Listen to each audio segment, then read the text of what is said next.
All right, Akim. Shalawam, shalawam. First and foremost, I'd like to give all praises, glory, and honor to Yahweh, Ba'ashem Yahushai, Ba'ashem Rakakadash. Double honors to the apostles and elders of Great Millstone for teaching us his truth. Salutations to the sincere Akim and Aquath that may listen. May the blessing of election be upon your house. My name is Brother Raquai. I'm back in here with another quick lesson. And this is just going to be a quick clarification in regards to a lesson that I did with this same particular title.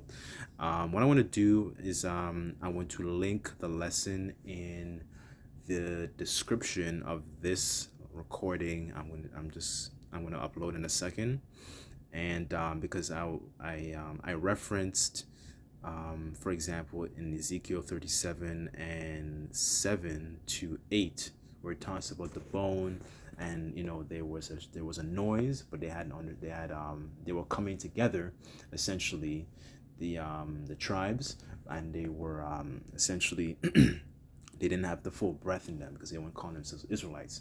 Now, I wanted to just clarify something that I did not mention in the lesson, that was referring to a particular time in the 1960s, right, and early 70s, during that time when you had different movements, essentially Judah and Ephraim, and essentially the northern and southern kingdom, they were waking up and they were coming up with these different initiatives to actually try and band together, right? Even if it was vain, it was, in retrospect, it's vain anyway, because they weren't calling themselves Israelites, right? And that's referring to where it says, as a matter of fact, I'll just get it,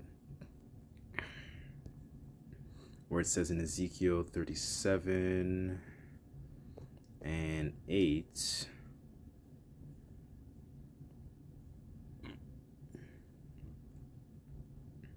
and it says, lo, and when I beheld, and lo, the sinews and the flesh came upon them, and skin covered them above, but there was no breath in them. So they didn't have the full understanding of who they were, and they weren't calling themselves Israelites, right? They were coming, and they understood that there were commonalities between each other. For example, Gad, Judah, Ephraim, Reuben, so on and so forth. They understood that that they were being oppressed by Esau, right? But they didn't. They weren't surnaming them Israelites. They weren't surnaming themselves Israelites, right? So that they didn't have the full understanding of their power, Yahweh Ba'ashem Yahushai, right? So I just wanted to make that quick clarification.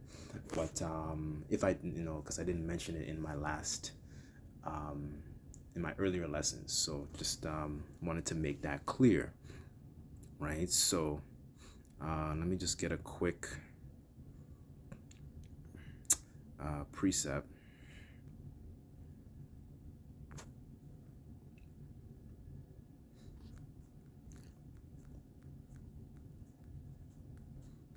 Okay, Romans chapter 2, verse 14, and it reads, for when the Gentiles, which have not the law, do by nature the things contained in the law, these having not the law are a law unto themselves. So our people being in a Gentile state of mind, they kept particular things and kept particular customs, right? Even without understanding, I should say, that they didn't fully know that they were Israelites, right?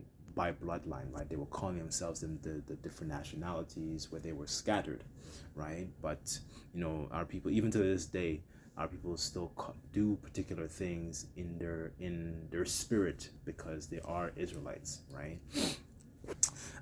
Anyways, I'll just leave it at that.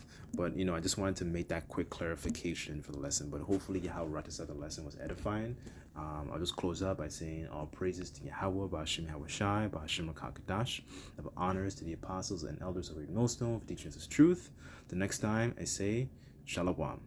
Oh, and clarification, you can find that part of the video at about the 12-minute mark, right? Shalom, Akim. Shalom.